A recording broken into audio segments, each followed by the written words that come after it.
जब आप गर्भवती हो जाएं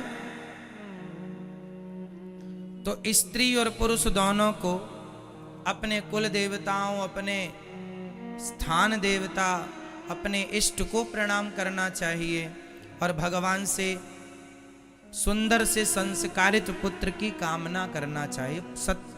मतलब अच्छी संतान की कामना करना चाहिए। पुत्र पुत्री तो भगवान के हाथ है, पर अच्छी संस्कारित संतान की कामना करनी चाहिए। वह है गर्भाधान संस्कार। हमारे सनातन धर्म की वैज्ञानिक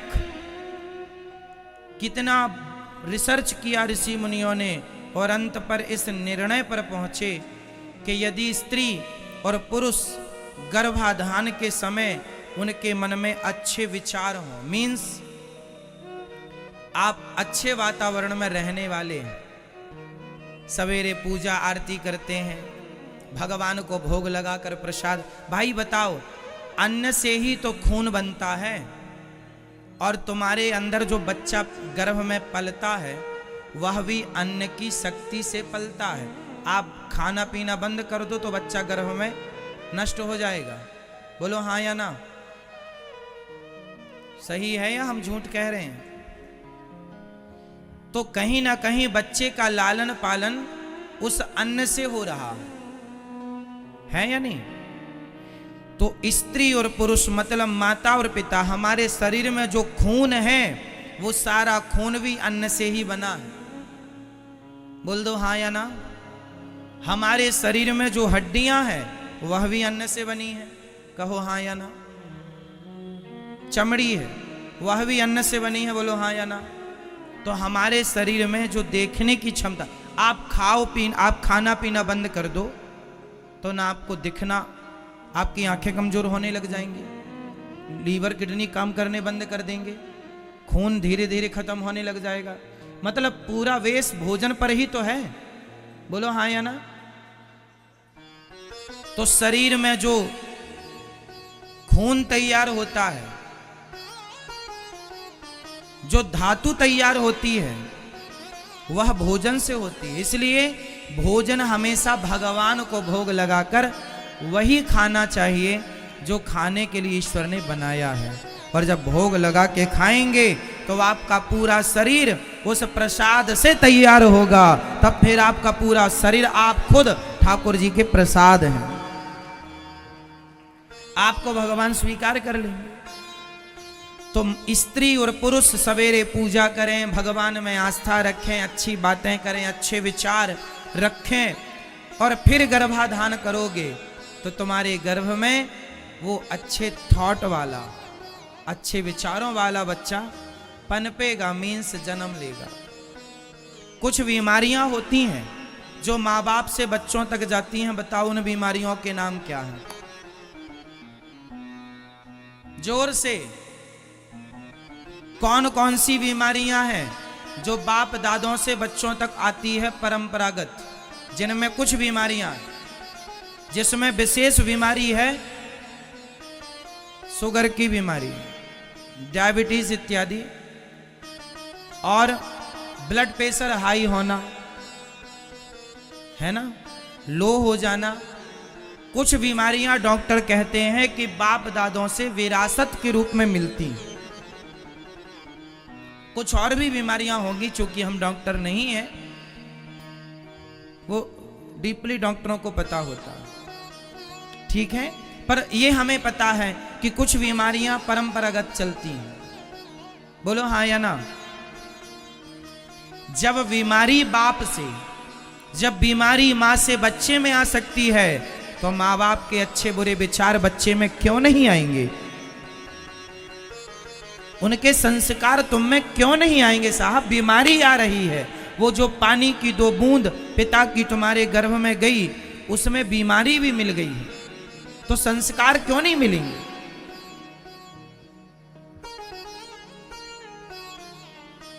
इसलिए आप ये ना सोचिएगा कि हम बच्चों को संस्कार थोड़ा बड़े हो जाएंगे तब देंगे। बच्चे जब गर्भ में नहीं है तुम अपने खान पान आचार विचार व्यवहार को सुधारो। तुम सुधारोगे तो तुम्हारा खून सुधर जाएगा, खून सुधरेगा तुम्हारा, तुम्हारी धातु सुधर जाएगी, और धातु सुधरेगी तब ना संतान सुधरने की उम्मीद है। किसान खेत में जब बीज बोता है तो अच्छी से अच्छी क्वालिटी का बीज बोता है, क्योंकि उतनी अच्छी फसल होगी जितना अच्छा बीज होगा। हाँ या ना? आप किसान हैं? आप में से कोई किसानों को देखा है? हाईब्रिड बीज लाते हैं वो, गेहूं का बीज उत्तम क्वालिटी का, धान का बीज उत्तम क्वालिटी का, बेस्ट, वो फसल बोई जाएगी, उत्तम क्वालिटी की फसल होगी। बस वही है, माता पिता के जो उत्तम क्वालिटी के संस्कार हैं, थॉट हैं, विचार हैं, उनका रहन सहन, खान पान, उठना बैठना, बोल चाल, सारा बच्चे पर पूरा प्रभाव डालता है, प्रभावित करता है जिंदगी को। क्योंकि हमें तो ज्यादा माँ की गोद में ही रहना है ना, तो जो जो माँ कहेगी सब बच्चा सुनता है। अच्छा कहेगी अच्छा सुनेगा, बुरा कहेगी बुरा सुनेगा। माँ बाप के पास बच्चे रहते हैं, आप अच्छा करोगे तो अच्छा देखेंगे, बुरा करोगे तो बुरा। बच्चे देखते हैं, और एक चीज याद रखिएगा, बच्चे जो देखते हैं बड़े तक भूलते नहीं हैं। आप भी बचपन में जो देखे होंगे कुछ कुछ आपको याद है, जो सुना था बचपन में कुछ कुछ याद है आपको, मतलब भूलते नहीं है। इसलिए जब बच्चे थोड़े बड़े हो जाएं, 4 साल के 5 साल के बच्चे हो जाएं, तो माँ बाप को सावधान हो जाना चाहिए। अब बच्चे बड़े हो रहे हैं, उनके सामने कैसी बात करनी है कैसी नहीं करनी, थोड़ा सावधान रहो, क्योंकि बच्चे सब सुन रहे होते हैं। बच्चे कई बार आपको लगता है सो गए, वो सो नहीं, आंख बंद करके एक आंख खोल के देख रहे होते हैं। बच्चे हैं, उन्हें नहीं पता कि आप क्या कह रहे हैं, बस वो सुनते हैं अच्छी बुरी बातें। उन्हें नहीं पता कि क्या हो रहा है, बस वो देखते हैं। और वो अच्छा दिखाओगे तो अच्छा प्रभाव पड़ेगा, अच्छा सुनाओगे अच्छा प्रभाव पड़ेगा, बुरा दिखाओगे बुरा सुनाओगे बच्चों का। इसलिए हर माँ बाप को थोड़ा जागरूक माता पिता बनना चाहिए। बच्चे बड़े हो गए हैं, है ना, बेटी घर में बड़ी हो गई है, जवान है, तो बाप को भी घर में मर्यादा से, अब जैसे माता पिता झगड़े कर रहे हैं, शराब पी के बाप आया पत्नी के बाल पकड़ के तमाचा मार रहा है, तुम्हारे बच्चे छोटे छोटे देख रहे हैं, क्या प्रभाव पड़ेगा? क्या सीखेंगे कि पापा मम्मी को मारते हैं? आप अपनी पत्नी को गाली दे रहे हैं, आप अपनी पत्नी से झगड़ा कर रहे हैं, आप अपनी माँ से झगड़ा कर रहे हैं, बच्चे सुन रहे हैं, क्या सीखेंगे? क्या संस्कार होगा उनका? भविष्य में क्या प्रभाव पड़ेगा? वो सारी बातें याद रहेंगी। आप ये ना सोचिएगा बच्चे भूल जाएंगे, तुम भूल सकते हो, इस उम्र में बच्चे नहीं भूलते।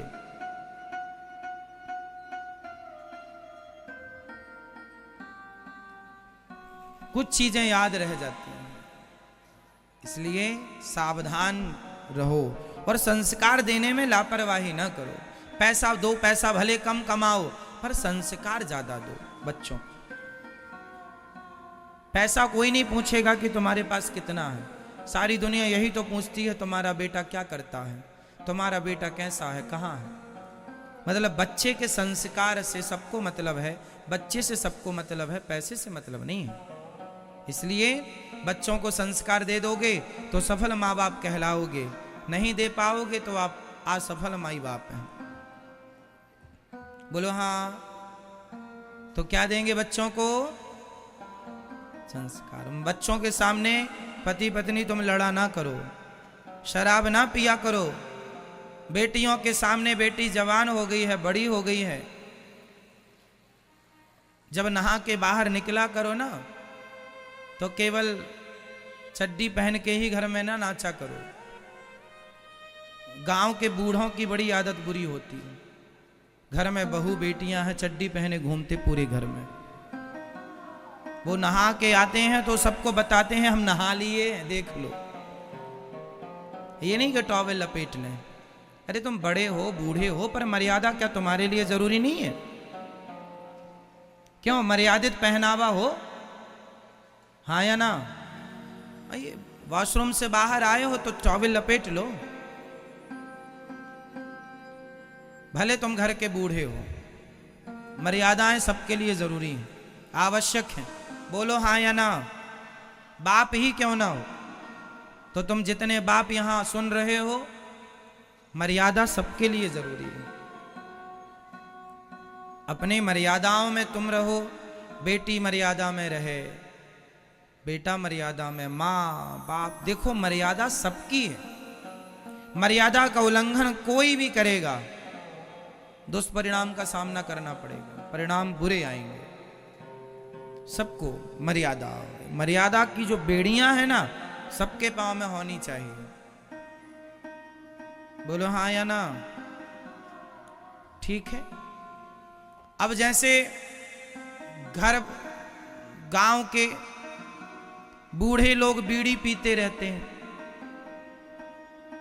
पोता से ही कह दिया जा जरा ये 2 रुपए 5 रुपए ले जा, दुकान से बीड़ी लेके आ जा। तुम्हारा छोटा सा पोता है, बच्चा है, उसे दुकान भेज रहे हो बीड़ी लेने के लिए। लो, तो क्या दादाजी का ये व्यवहार पोते के साथ जो कर रहे हैं सही है? बेटे को तुम सिगरेट लेने भेज रहे हो, दुकान जा सिगरेट लेके आ जा, जा बीड़ी लेके आ जा, जा तंबाकू लेके आ जा, जा गुटखा लेके आ जा। तो बच्चा सोचेगा ना कि जब मेरे दादाजी खा रहे हैं तो मैं भी खाऊं। क्यों? बच्चा यही तो सोचेगा, मेरे दादाजी खा रहे हैं तो मैं भी खाऊं। तो बच्चे के संस्कार बिगड़ जाएंगे। वो ये नहीं जानता कि ये सही है या गलत है। बच्चे के पास इतनी बुद्धि नहीं है कि वो ये निर्णय ले सके कि मेरे लिए क्या सही है और क्या गलत है। वो तो देखता है ना, दादाजी खा रहे हैं मैं भी खाऊं।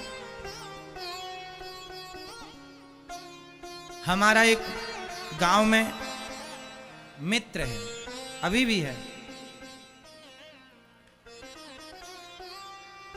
उसके परिवार में कोई बीड़ी पीता था तो उसको बोला करता था जा चूल्हे से बीड़ी जला के ले आ। गांव की बातें हैं, उस बच्चे को बीड़ी दे देते थे, जा चूल्हे से जला के ले। तो वो चूल्हे में बीड़ी जलाता और 2 सुट्टी खुद मारता, फिर लाके दे देता। धीरे धीरे वो बीड़ी पीने का आदी हो गया। अभी भी बीड़ी पीता है, दिन में कम से कम 20-25 बीड़ी पी लेता है। और मेरी उम्र का है, मेरे से 1 साल लगभग बड़ा है। बचपन में हम लोग साथ में ही थे। मैं समझाता हूँ, भाई बीड़ी क्यों पीने लग गए? बोलते वो हमसे जलवाया करते थे चूल्हे से कि जाओ जला के ले आओ। तो हम उसको जला के देते थे और पी लेते थे 2 बार। और जब वो पी के फेंक देता था तो उठा के ले आते थे, उसको जला के फिर पीते थे कि जब वो पी रहा है तो कुछ तो होगा। आदत बिगड़ गई। इससे क्या समझ में आया कि आप सावधान रहें, संस्कारों से खिलवाड़ ना करें, नुकसान बड़े हैं। ठीक है मेरी माँ, तो बीड़ी, तंबाकू, सिगरेट, गांजा, इन सब से अपने घर को दूर रखना चाहिए। घर के आसपास ये चीजें, इनका खाली पाउच भी ना पड़ा हो, नहीं तो बच्चे देखेंगे। अरे जमाने में क्या हो रहा है हमें उससे मतलब नहीं है। प्रभाव जमाने का तो पड़ता है, पर घर का प्रभाव अच्छा हो, घर का वातावरण अच्छा हो तो चीजें मैनेज हो जाती हैं। पर घर का वातावरण बिगड़ गया और बाहर का भी बिगड़ा है तो फिर बिगड़ जाएगी चीजें। तो आप में से कितने लोग सिगरेट पीते हैं? आप पीते हैं? आप भैया आप पीते हो सिगरेट? दादाजी आप लोग सिगरेट बीड़ी पीते हैं? आप पीते हैं सिगरेट बीड़ी? आप पीते हैं? मैया आप लोग तो नहीं पीती हो? नहीं, आजकल तो माताएं भी पीने लग गई हैं सिगरेट।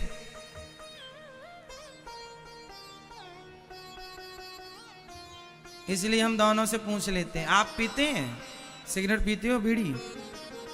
क्यों? आपसे पूछ रहे हैं भैया। नहीं, इन सब चीजों का प्रयोग ना करें, अच्छा है।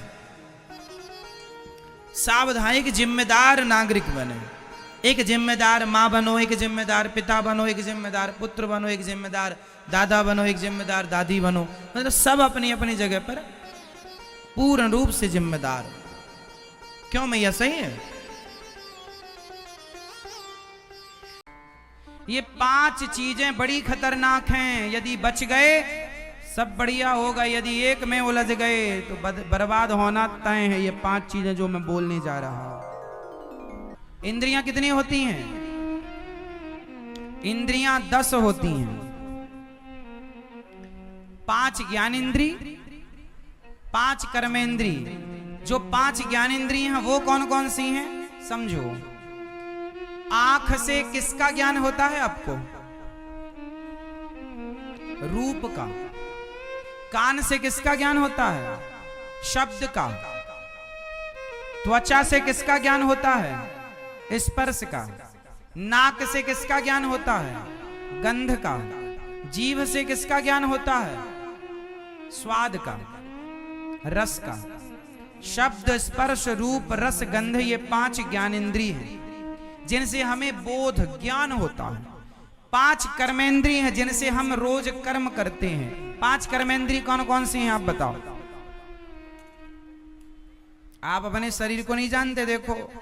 5 कर्मेंद्रिय कर्म जिनसे, हाथ से कर्म होता है लेने देने का, पांव से कर्म होता है चलने फिरने का।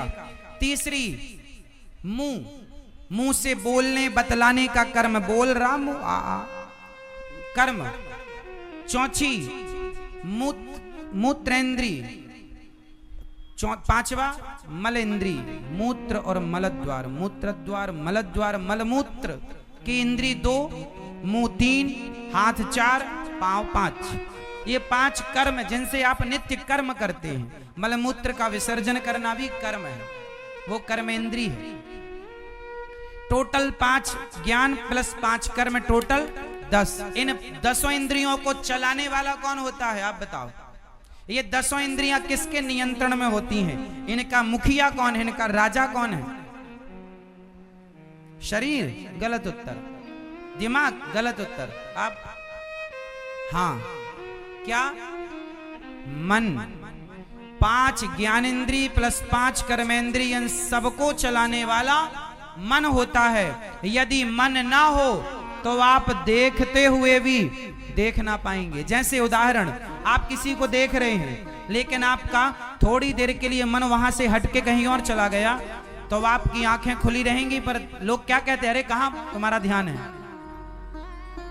आप बैठे कक्षा में हैं पर ध्यान मन वहां चला जाएगा तो आप सुन नहीं पाएंगे। इसका मतलब हर इंद्री तब काम करती है जब मन उसका सहायक हो। इसलिए 10 इंद्रियों को कंट्रोल करने वाला मन है। इसलिए जिसका मन कंट्रोल हो गया उसकी 10 इंद्रियां कंट्रोल हो गई। वो कंट्रोल हो गया तो भगवान मिल गए। यही तो सिस्टम है शरीर का। है सरल, समझ में आ जाए तो, वरना सारी जिंदगी तुम कंप्यूटर, तुम आकाश गंगा को समझ लो शायद, तुम सैटेलाइट को समझ लो शायद, लेकिन आज जो सैटेलाइट को समझते हैं वो अपने शरीर को नहीं समझ पाए आज तक, अपनी इंद्रियों और अपने मन को नहीं समझ पाए। जो अंतरिक्ष का ज्ञान रखते हैं उन्हें भी अपने मन का ज्ञान नहीं है बिल्कुल। इसलिए हमारे देश में अपने मन को जीतने का कहा गया है। हम भारतीय लोग कभी अमेरिका को जीतने की कोशिश नहीं करते। लंदन, जापान, पेरिस, किसी कंट्री, किसी देश को जाकर के हम आक्रमण करके उसे जीतने की कोशिश नहीं करते। हम भारतीय लोग सदा अपने मन को जीतने की बात करते हैं, क्योंकि जो अपने को जीत गया वो सबको जीत गया, जो अपने को ना जीत पाया वो सबसे जीत कर सबसे हार गया। इसलिए हमारा देश, हमारी संस्कृति, हमारा आध्यात्म खुद को जीतना सिखाता है। हाँ या ना? राम ने रावण को बाद में जीता, पहले खुद को जीता। बोलो हाँ। रावण राम से बाद में हारा, पहले स्वयं से हार गया। अरे खुद को जीत गया होता रावण तो पराई औरत को कभी चुरा के ना लाता। खुद से हार गया इसलिए उठा कर ले आया। जो स्वयं से हारता है बाद में वो सबसे हार जाता है, और जो स्वयं से जीत गया उसे रावण जैसे भी क्या मिटाएंगे और क्या झुकाएंगे। इसलिए हमारी संस्कृति हमें जीतना सिखाती है, वो भी स्वयं से। इंद्रियों को जीतो। तो इंद्रियां कितनी? 10 टोटली। कंट्रोल किसका? मन से ऊपर कौन है बताओ? मन किसके कंट्रोल में काम करता है? बताओ आप।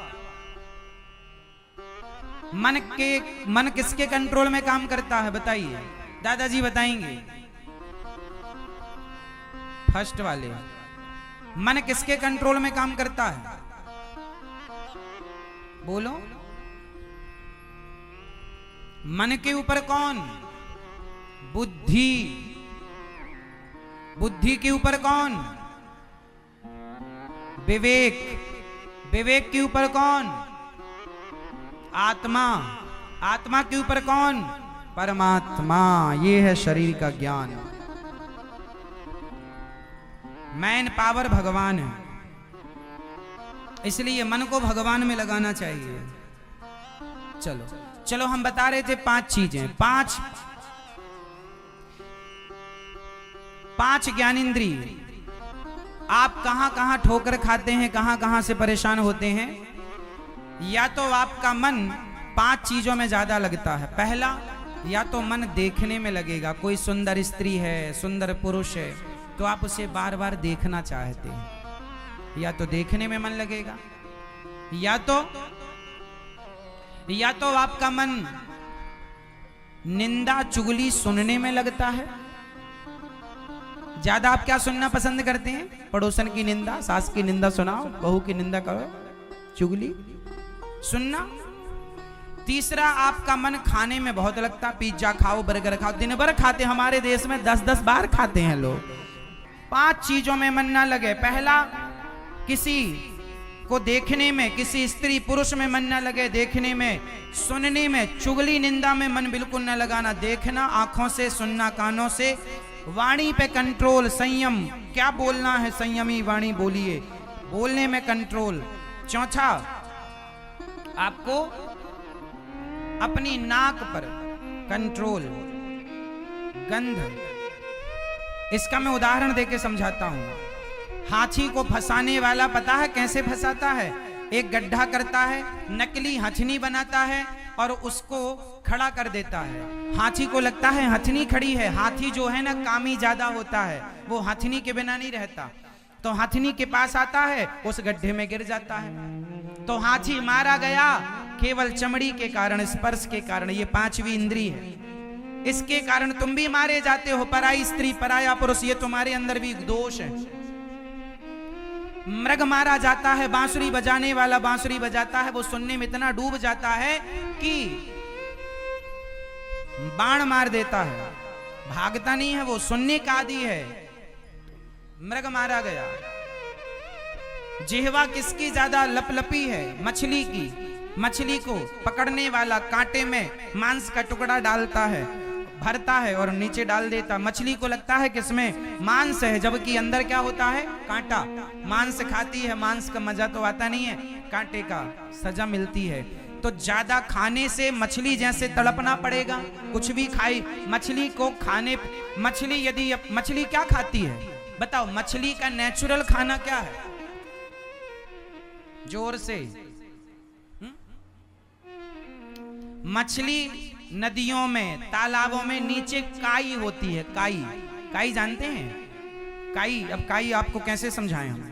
काई जानते हैं? काई खाती है। अब वो काई छोड़ करके वो मांस खा रही है, और वो ये नहीं समझ रही है कि पानी में ऊपर मांस क्यों लटकेगा। उसकी जिह्वा ज्यादा लपलपी होती है, खाती हो कांटा चुभ जाता है। ऐसे ही तुम्हारी भी जिह्वा ज्यादा लपलपी है, तुम भी पिज्जा बर्गर की तरफ उछलती हो, फिर बाद में मछली की तरह तड़पना पड़ेगा, कांटा लगेगा जब। इसलिए जो तुम्हारा खाना पीना नेचुरल वो खाओ। एक भक्त था, मोची था, जूता चप्पल सिलने का काम था। बाजारों में जा जा करके जूते चप्पल सिलने की दुकान लगाता था। कुछ जूते बनाता भी था, लोग खरीदते थे, जो पैसा मिल जाए उसी से अपने परिवार का गुजारा करता था। मोची था, सत्संग इत्यादि में रुचि कम थी, सत्संग कम करते थे वो। कोई भक्ति पूजा पाठ कुछ भी नहीं था। कमाना और खाना सोना, 3 काम थे, कमाना खाना सोना। एक दिन कहीं सत्संग हो रहा था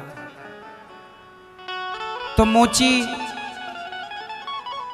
आज घर से जल्दी निकल गए थे बाजार में दुकान लगाने के लिए। समय थोड़ा था उनके पास। उन्होंने कहा कि आज सत्संग कर लेते हैं। तो कथा हो रही थी, तो वहाँ कथा सुनाने वाले गुरुजी कह रहे थे कि हम सब तो बड़े पापी हैं, भगवान को पाने के योग्य हमारे पास कोई योग्यता नहीं है, बस आप एक बात कहो तो भगवान मिल जाएंगे। मोची को लगा अरे ज्यादा सत्संग भी नहीं करना पड़ा और भगवान को पाने की बात भी सुनने को मिल रही है। अब गुरुजी ने बताया, अच्छा आज मैं आपको एक मंत्र दूंगा, तुम अपने ज्ञान के बल से भगवान को नहीं पा सकते,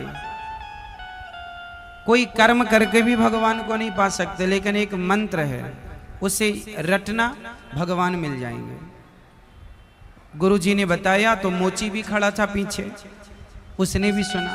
और वो मंत्र ये था, गुरुजी कह रहे थे कि सब बोलो, भगवान से प्रार्थना ऐसी करनी चाहिए, सब बोलो मेरे संग, बोलो हे नाथ मैं जैसा हूं आपका हूं, हे श्रीमन नारायण मैं जैसा हूं आपका हूं। बस गुरुजी ने इतना कहा कि मैं जैसा हूं, मैं पापी हूं, मैं नीच हूं, मैं दुष्ट हूं, पर जैसा हूं मैं आपके योग्य नहीं हूं, पर जैसा हूं मैं। लो भैया, सुनाने वाले गुरुजी ने सुना दिया, सुनने वाले श्रोताओं ने सुन लिया, पर वो पीछे मोची खड़ा था, उसने इस मंत्र को गांठ बांध लिया। अब तो भैया वो जरा से सत्संग का प्रभाव ऐसा उसके सिर पर छाया जीवन में। अब तो वो दुकान लगाए, जूता सिलता जाए और बस मंत्र जपता जाए। मंत्र क्या था? सिर्फ प्रार्थना थी, हे प्रभु मैं जैसा हूं आपका हूं, हे प्रभु मैं जैसा हूं आपका हूं, हे नाथ मैं आपको कभी भूलूं नहीं, हे नाथ मैं जैसा हूं आपका हूं। अब वो जूता सिलता जाए और कहता जाए, कहता जाए, कहता जाए। बड़ा प्रेम हो गया। धीरे धीरे वो समझ गया कि भगवान ही सत्य है। और प्रेम ऐसा, एक दिन एक चोर किसी मंदिर में चोरी करने घुसा।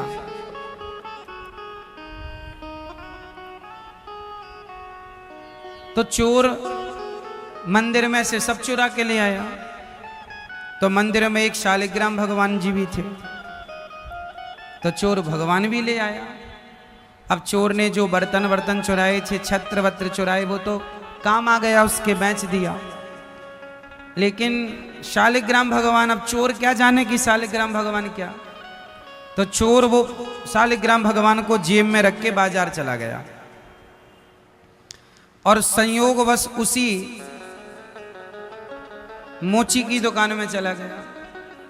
मोची वही जो जपता था, हे नाथ मैं जैसा हूं आपका हूं। चोर ने कहा मोची से, भैया ये जूते हमें दोगे? मोची बोला ले लो, बेचने के लिए रखे हैं, पर सुनो हम तुम्हें एक पत्थर देंगे, उस पत्थर के बदले दोगे? बहुत काम आएगा तुम्हारे, बढ़िया चमकीला। उसने जेब से निकाले शालिग्राम।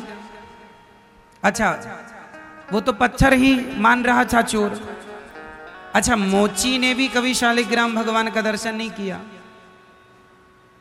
तो मोची ने पत्थर देखा, बोला भाई पत्थर तो बढ़िया है, मेरे जो औजार हैं ना उसमें धार देने के काम आएगा ये। धार समझते हैं? चमड़ा को काटना पड़ता है, तो जो चाकू होती है ना वो चमड़े को काटती है, तो वो चाकू काटती काटती है ना, उसको धार देना पड़ता है पत्थर में ऐसे ऐसे। तो धार, मोची ने कहा बढ़िया पत्थर तो बढ़िया है, ठीक है तुम्हारी इच्छा। अच्छा, वो मोची बड़ा धार्मिक हो गया था, किसी को निराश नहीं करता। ठीक है भैया, तुम्हारी इच्छा है ले जाओ। चोर को जूते दे दिए, शालिग्राम भगवान को रख लिया। अब चमड़ा काटे उसी चाकू से और शालिग्राम भगवान में धार लगाए, और धार लगाता जाए शालिग्राम भगवान में और कहता जाए कि हे प्रभु मैं जैसा हूं आपका हूं, हे प्रभु मैं जैसा हूं आपका हूं, हे नाथ मैं जैसा हूं आपका हूं। अब देखो, उसे पता नहीं था कि ये भगवान है। मोची को बिल्कुल नहीं पता था कि ये भगवान, तो पत्थर मान रहा था। अब उसके अंदर इतना प्रेम जागा मोची के अंदर, और कई बार तो उसने धार लगाने के लिए, पता है शालिग्राम भगवान को कहाँ रखता? दोनों पांव में फंसा के, दोनों पांव से उसको दबा लेता पत्थर को और फिर धार लगाता पूरे जोर से, और धार लगाता जाए और बस कहता जाए हे नाथ मैं जैसा हूं आपका हूं, हे प्रभु मैं जैसा हूं आपका हूं। कई बार तो इतना प्रेम उसका जागे, कोई पूजा पाठ नहीं, भक्ति भाव नहीं, पर भगवान से ना जाने प्रेम कैसे हो गया। कई बार उसके आंसू टपकते जाएं, और आंसू जब टपके ना तो संयोग देखिए, नीचे शालिग्राम भगवान पांव में दबे उसके, वो आंसू जाकर सीधा भगवान में गिरते और भगवान उसके नेत्रों के जल से स्नान करते, और वो धार लगाता जाए हे प्रभु मैं जैसा हूं आपका हूं, हे प्रभु मैं जैसा हूं आपका हूं। जहां जूते रखता वहीं पर वो पत्थर भी रख देता शालिग्राम भगवान को। धार लगाने को हो तो पांव में दबा के धार लगाता। घर जाता तो झोले में, उसी झोले में जूता भरता, उसी में वो पत्थर भरता और घर ले जाता। दूसरे दिन फिर बाजार जाता तो बाजार में निकालता। रोता वो, उसका प्रेम इतना बढ़ने लगा, हे प्रभु मैं जैसा हूं आपका हूं, हे प्रभु मैं भक्ति नहीं जानता। अब उसे सत्संग अच्छा लगने लगा, अब वो एक एक घंटा ना जाके सत्संग करने लगा। अब धीरे धीरे वो मंदिरों के पास पीछे आरतियों में खड़े होकर दर्शन करने लगा। धीरे धीरे उसका प्रेम इतना बढ़ा कि अब धीरे धीरे वो सत्संगी हो गया, खूब भगवान का नाम जपने लगा। हे प्रभु मैं जैसा हूं आपका हूं, हे नाथ मुझे बिसारिए नहीं, हे नाथ मुझे भुलाइए नहीं।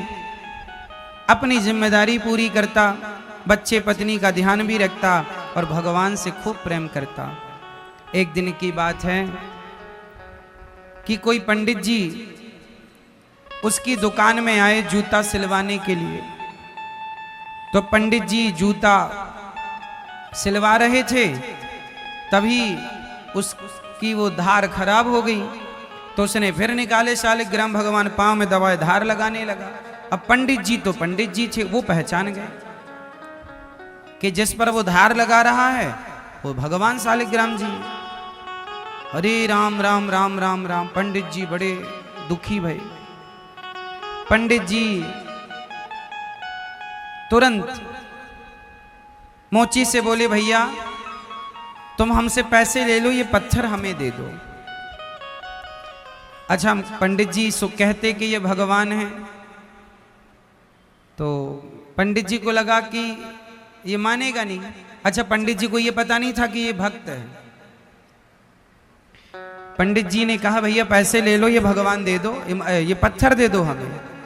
क्या करोगे? बोले हमारे काम का है, दे दो आप।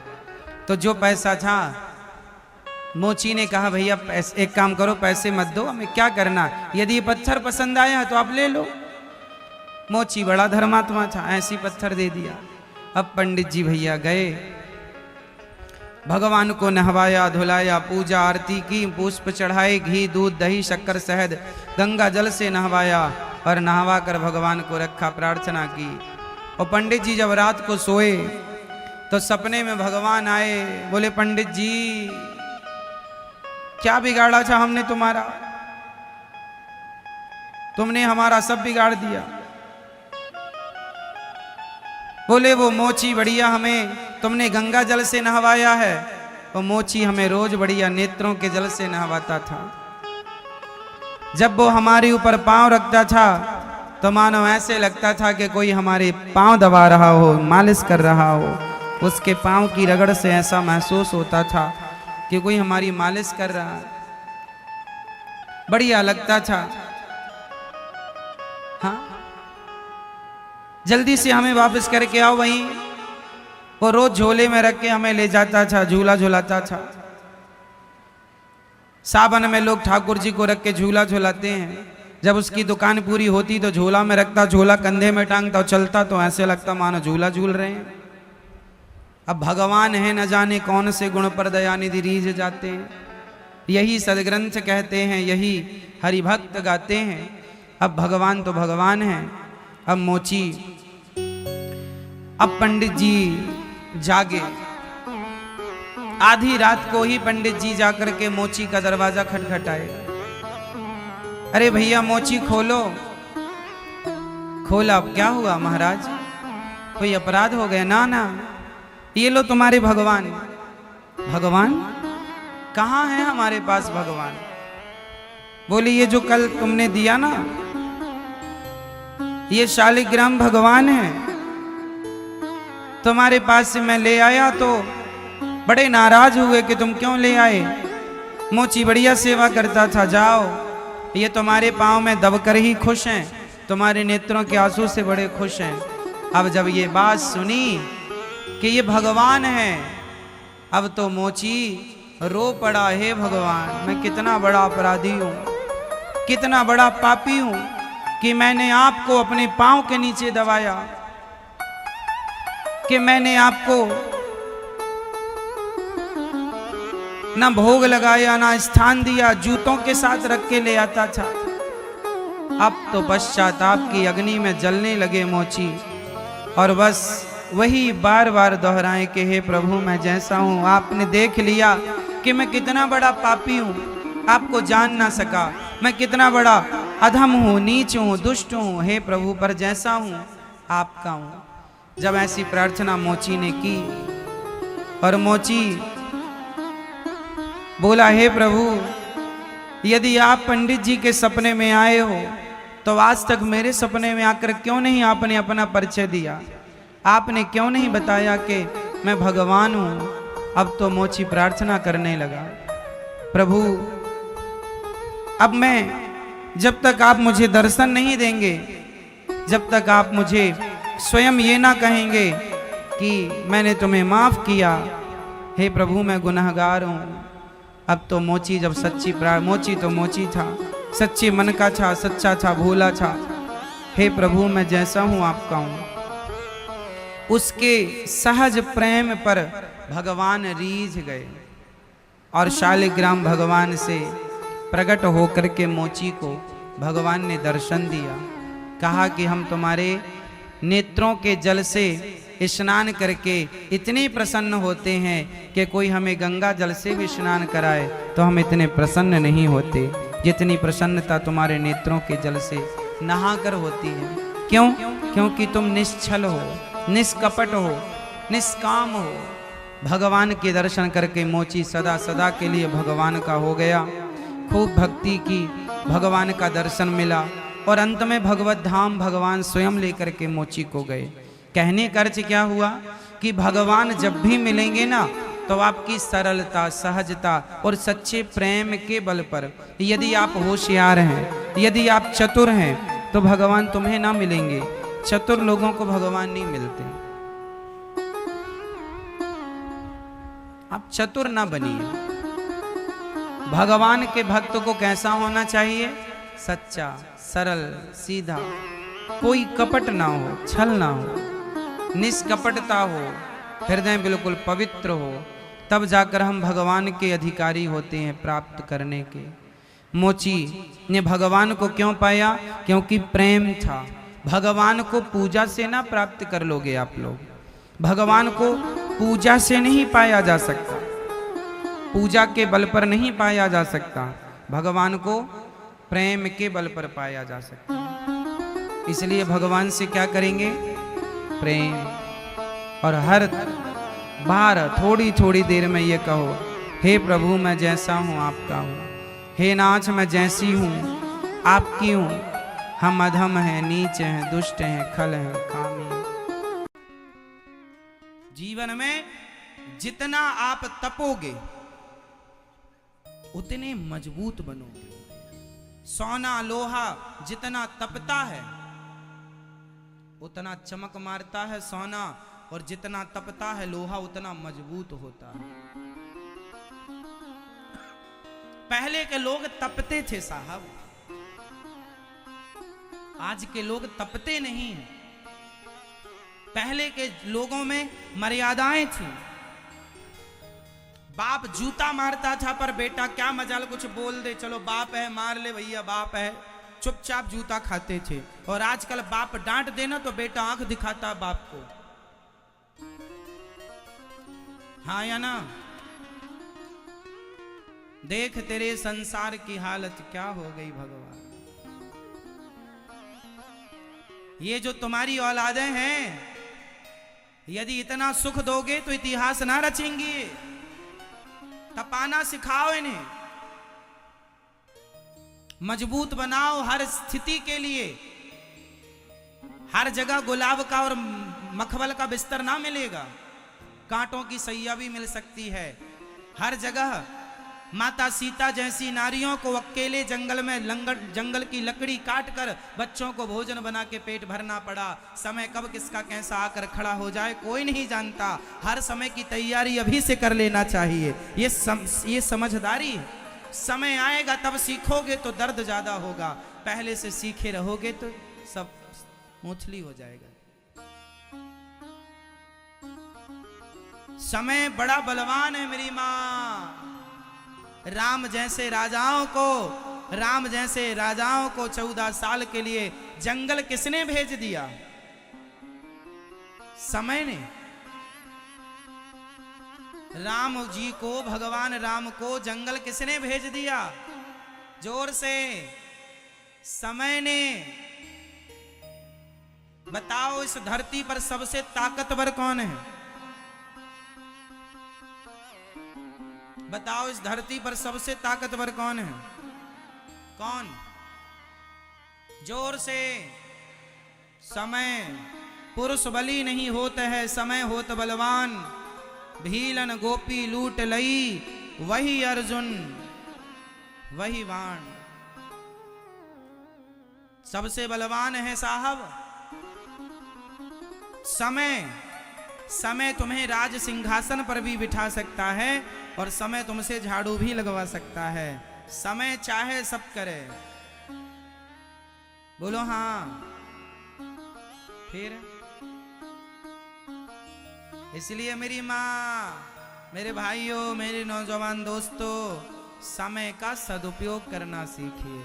और समय किसी के बाप की बफौती नहीं है। समय आता है और आकर चला जाता है, उसे तुम तिजोरी में बंद नहीं कर सकते। समय सबका आता है, फर्क इतना है, कोई समय को समझ करके संभल जाता है, कोई समय को ना समझ करके नहीं संभलता, उनकी दुर्गति होती है। समय आता है, मेला दिलों का आता है, आकर चला जाता है। ये समय है, आता है और आकर चला जाता है। कई लोग कहते हैं ना, अरे हमारा भी कभी समय था, तुमने दुरुपयोग किया इसलिए चला गया तुम्हारा समय। जब तुम्हारा आया था ना, तब तुम ऐसे ऐसे चल रहे थे छाती फुलाकर।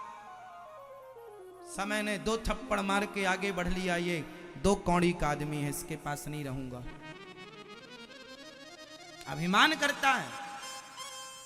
समय आवे तो झुक करके समय को स्वीकार कीजिए, वेलकम कीजिए, स्वागत कीजिए। जब हमारे घर में कोई गुरुजन, कोई श्रेष्ठ साधु संत बड़े आते हैं तो हम क्या करते हैं? उनका झुक करके अभिवादन अभिनंदन करते हैं, स्वागत करते हैं, वेलकम करते हैं ना। तो समय जब आए तो समझ लो समय सबसे, समय मीन्स भगवान, समय से बड़ा कोई नहीं है। समय ने भगवान को भी जंगल भेज दिया। इस धरती पे जो आएगा समय के चक्र के हिसाब से चलना पड़ेगा।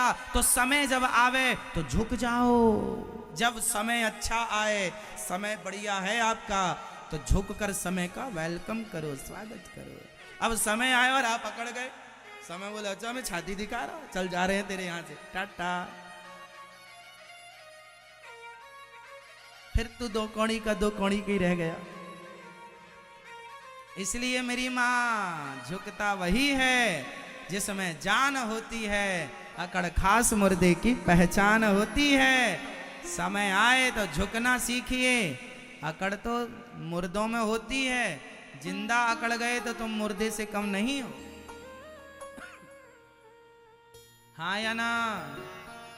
और समय तुम्हारी मुट्ठी में नहीं रहेगा,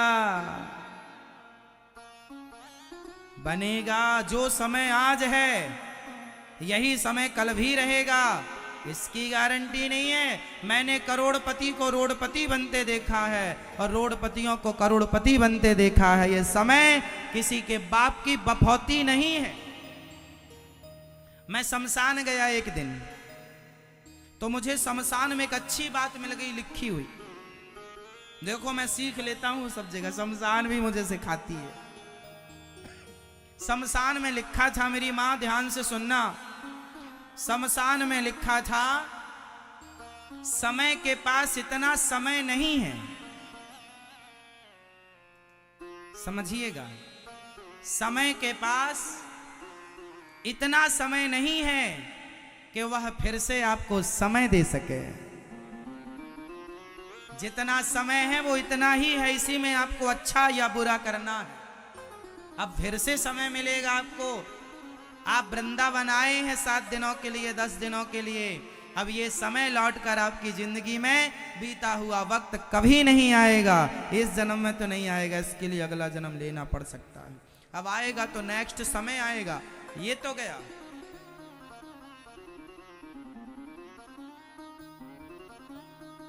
इसलिए मेरे नौजवान दोस्तों, ये तुम्हारी उम्र ना समय के सदुपयोग के लिए है। मेहनत करो, बिजनेस करो, काम करो, पैसा कमाओ, अपना अच्छा दिमाग लगाओ, क्या कर सकते हो, समय का सदुपयोग करो। ये आज का नौजवान खटिया तोड़ रहा है, टीवी देख रहा, क्रिकेट देख रहा है। तुम्हारे जैसा समय का दुरुपयोगी हमने नहीं देखा। इतना क्रिकेट, इतनी टीवी तुम देखते हो, क्या लाभ है तुम्हारा? इतना व्हाट्सएप फेसबुक चलाते हो, क्या लाभ है तुम्हारा? ये समय नौजवान दोस्तों, ये फेसबुक व्हाट्सएप चलाने का समय नहीं। आपको पता होगा, अभी देखो हमारे देश में कुछ कुछ राज्यों में चुनाव चल रहे हैं, कुछ कुछ हो रहा है, पर फिर भी ये दास अनिरुद्ध ऐसा है कि हमें अखबार और न्यूज सुनने का भी समय नहीं है। बस ये देख लेते हैं क्या हमारे देश में चल रहा है, जरा 1-2 मिनट के अंदर। विस्तार से समय नहीं है कि हम तुम्हारी डिबेट सुने, वहां का चिल्लाना चीखना सुने। इतना वक्त नहीं है अपने पास। समय का सदुपयोग करिए। आप कुछ कीजिए अपने लिए, अपने को आगे बढ़ाने के लिए। अपना बिजनेस करो, अपना व्यापार करो, कुछ 2 पैसे कमाओ। घर में बैठ करके केवल बेरोजगारी का गाना गाने से अच्छा है कुछ करो। क्यों मेरी माँ? बताइए, हमारे देश में गरीबी है या नहीं? जोर से, जोर से, जोर से। नहीं है। हमारे देश में गरीबी, यदि देश का प्रत्येक व्यक्ति जिम्मेदारी से अपना काम करने लग जाए, बैठने पर नहीं करने पर यकीन करने लग जाए, तो हमारे देश से गरीबी कब की चली गई होती। कोई गरीबी नहीं है हमारे देश में, गरीबी कम, अकर्मण्यता ज्यादा है, कोई करना ही नहीं चाहता। आज 2-2 पैसे के लिए वो लोग रो रहे हैं जो कुछ नहीं करना चाहते, जो कर रहे हैं वो आज भी सुखी है, मोहताज नहीं है पैसों के। सोना महंगा हो गया है, बताइए सोना महंगा किसके लिए है? आप बताओ, सोना महंगा किसके लिए है? हाँ, सोना महंगा किसके लिए है? मोबाइल महंगा किसके लिए है? टमाटर, आलू और इत्यादि दाल सब्जी महंगी किसके लिए है? जो लोग केवल हाथ पर हाथ रखे बैठे हैं, हमारी तो किस्मत ही फूटी है, हमारे तो भाग्य में कुछ नहीं है। जो आदमी भाग्य और किस्मत का फूटा हुआ लेकर बैठा है, उनके लिए टमाटर आलू महंगा है, डीजल पेट्रोल महंगा है। वरना जो मेहनत कर रहे हैं साहब, जो मन लगा के काम कर रहे हैं, उनके लिए सब सस्ता है। पूछो टाटा, बिरला, अडानी, अंबानी से, उनके लिए क्या महंगा है? उनके लिए कुछ भी महंगा नहीं है, क्योंकि वो तुम्हारी तरह क्रिकेट देखते नहीं है, वो क्रिकेट दिखाते हैं। हाँ या ना? समय तुम्हारे पास है, तुम बर्बाद करो समय और फिर कहो कि टमाटर महंगा हो गया, आलू महंगा हो गया। काम क्यों नहीं करते हो? 2 पैसा क्यों नहीं कमाते हो? घर में 4, हमारे देश में घर में 4 खाने वाले हैं और 1 कमाता है, तो टमाटर तो महंगा लगेगा। अरे 4 हो और चारों कमाओ मेहनत करके, फिर देखो टमाटर सस्ता लगता है कि नहीं, आलू सस्ता लगता है कि नहीं, दालें सस्ती लगती हैं कि नहीं। अब 4 में 3 खा रहे हैं बैठे बैठे, क्रिकेट देख रहे हैं, खटिया तोड़ रहे हैं, दिन भर सीरियल देख रहे हैं, सास बहू और साजिश, है ना, और कह रहे हैं सब महंगा है। करो, हमारे देश में खाने वाले ज्यादा हैं, करने वाले कम हैं। आज हमारे देश में अधिकाधिक ऐसे परिवार हैं जिस परिवार में 1 कमाता है और 4 लोग खाते हैं। बोलो ऐसा है या नहीं? हमारे यहां कमाने वाला 1 है और खाने वाले, तो कमाने वाले की तो हड्डी टूट ही जाएगी। कितना कमाएगा? एक आदमी कमा कमा के सबकी जरूरतें कैसे पूरी करेगा? सभी कमाएंगे तो अच्छा होगा। इसलिए अपने जीवन का रोना मिटाना है और अपने जीवन की, अपने घर की गरीबी मिटाना है, तो समझ लो आज से सब मन लगाकर काम करो, और करो, ना करने से अच्छा है कुछ करो। अपना कुछ बिजनेस ही करो, अपना कुछ व्यापार ही करो, कुछ करो, ना करने से अच्छा कुछ करो। 2 पैसे कमाओ और खुद का बिजनेस कर सको, व्यापार कर सको, नौकरी देने वाले बन सको, तो और भी श्रेष्ठ है। अच्छा बताओ, करने से सब होता है कि नहीं? और ना करने से सिर्फ गाना, मेरी तो किस्मत फूटी है, भाग्य में कुछ नहीं है। ना महंगाई का रोना रोइए और ना गरीबी का रोना रोइए। क्या करना है? रोना, चलो तुम रो लो, तो तुम्हारा रोना रोने से क्या डीजल सस्ता हो जाएगा? चलो रोने तो रो ही तो रहे हो 10 साल से, महंगा हो गया, मैं क्या हुआ तुम्हारे रोने से? कौन सा 2 रुपए लीटर हो गया? तो तुम रोने से कुछ नहीं हो रहा है, तो करके देख लो साहब, कुछ मेहनत, 2 पैसा कमा कर देखो। रोना तो समाधान नहीं है ना किसी समस्या का, कि है तो चलो हम सब रो लेते हैं डीजल पेट्रोल के नाम पर। तो समाधान किसमें है? फटाफट बोल दो जोर से।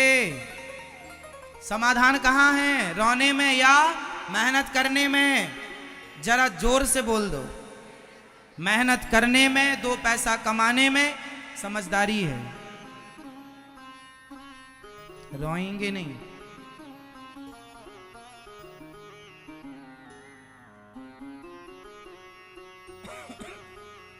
खूब मेहनत कर। आजकल नौजवान लड़के 25 साल का छोरा, 30 साल का छोरा रो रहा है, कुछ काम नहीं महाराज जी, कुछ नहीं हो रहा।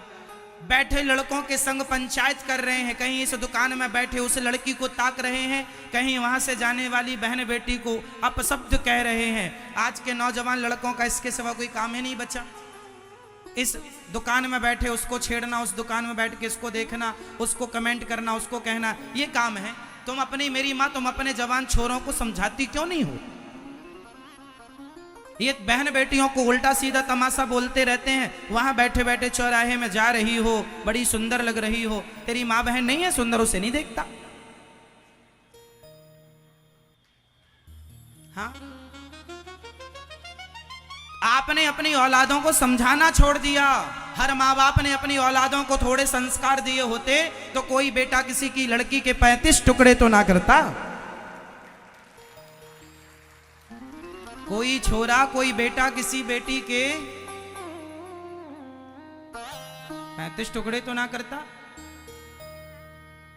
बोलो हाँ या ना? समझाया करो, 2 थप्पड़ मारना सीखो अपनी औलादों को। इतने बड़े बड़े घोड़े होके चौराहे में बैठे तमाशा करते हैं, कुछ कमाए धमाए तो कुछ काम करें। खाली दिमाग शैतान का, कुछ करेंगे तो करने में मन लगेगा। आजकल सोच लो मेरी माँ, जितनी उम्र के तुम्हारे छोरे ये चौराहे में बैठ के तमाशा, चाय और सिगरेट पीते हैं ना, इनकी उम्र से जब हम, इनकी उम्र में थे 22 साल के जब हम थे, 20 साल के जब हम थे, तब हम अपना कमा करके अपने जीवन के खर्चे खुद से करने लग गए थे। अपने पिता से मांगना छोड़ दिया था खर्चे के लिए। जो करते थे अपनी मेहनत से कमा करके करते थे। हमने 18-17 साल की उम्र में कमाना शुरू कर दिया था। 17 साल की उम्र में हम सेल्फ डिपेंड हो चुके थे। जब हमारी आज एज 17 वर्ष की थी, अभी 32 की है, 32 की है। जब हम 17 साल के थे तब से हमने अपने पिताजी से पैसे मांगने छोड़ दिया और आज तक नहीं मांगा।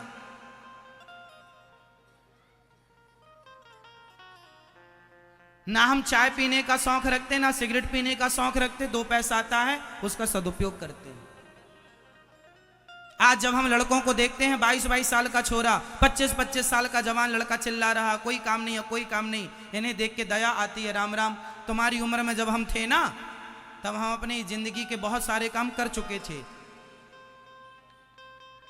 जहां तुम जाना चाहते हो, जहां जिस स्थिति तक तुम पहुंचना चाहते हो, आज का 30 साल का छोरा जो पाना चाहता 30 साल की उम्र में, वो मैंने 22 साल में पा करके उससे आगे बढ़ चुका था। 22 साल में उससे आगे, उसको क्रॉस कर चुका था।